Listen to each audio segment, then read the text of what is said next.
तो बच्चों हमें यहाँ पे क्वेश्चन दिया गया है two vessels A and B thermally insulated contain an ideal monatomic gas a small tube fitted with a valve connected these vessels. Initially the vessel A has 2 liter of gas at 300 Kelvin and 2 into 10 to the power 5 Newton per meter square pressure, while the vessel B has 4 liter of gas at 350 Kelvin and 4 into 10 to the power 5 Newton per meter square pressure. The valve is now open and the system reaches equilibrium in pressure and temperature. The new pressure will be 3.33 into 10 to the power n Newton per meter square. Find n. So चलिए बच्चों question को अपन यहाँ पे solve करते हैं।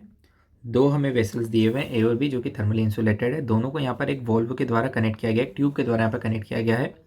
Finally जब हम यहाँ पे वॉल्व को ओपन करते हैं तो जो सिस्टम है वो इक्विलिब्रियम कंडीशन पे पहुंच जाता है।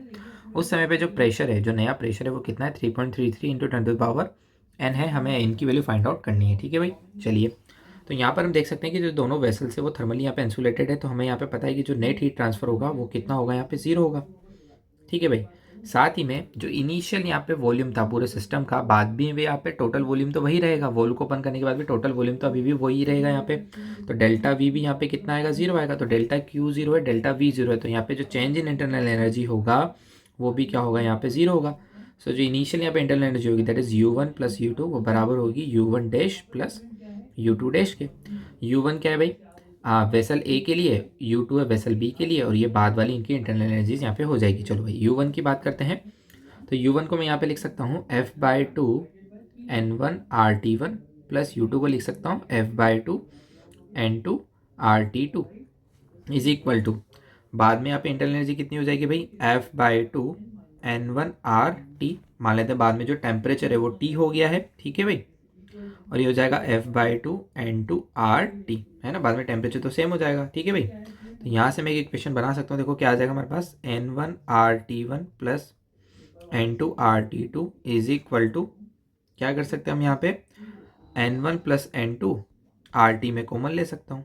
ठीक है भाई, तो यहाँ से मेरे पास देखो रिलेशन आ गया है, एक इक्वेशन आ गई है, n1 RT1 plus n2 RT2 is equal to n1 plus n2 RT। ठीक है, हमें पता है PV बराबर nRT होता है, तो वहाँ पे हम यहाँ पे यूज़ करके क्या लिख सकते हैं, n1 RT1 को क्या लिख सकता हूँ मैं, P1V1 प्लस इसको लिख सकता हूँ P2V2 इज इक्वल टू, इसको क्या लिखा जा सकता है, P into final volume that is V1 plus V2। ठीक है भाई, चलिए भाई, तो यहाँ से मैं P निकाल सकता हूँ। P हमारे पास यहाँ पे कितना आ जाएगा, फाइनल प्रेशर कितना आ जाएगा, P आ जाएगा हमारे पास P1V1 plus P2V2 divide by V1 plus V2। सभी वैल्यूज हमारे पास है, पुट कर देते हैं। ठीक है भाई, तो देखो हमारे पास वैल्यू कितनी आ जाएगी, P1 कितना है भाई, 2 इंटू 10 टू द पावर 5।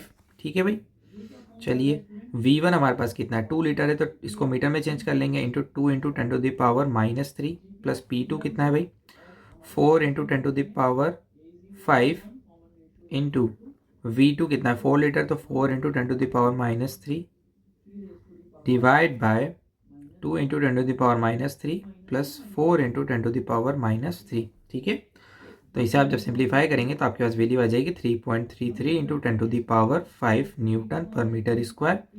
सो हम देख सकते हैं हमारे पास यहाँ पे स्मॉल n की वैल्यू कितनी आ जाएगी, 5 आ जाएगी। तो आपका आंसर हो जाएगा n is equal to 5। Thank you.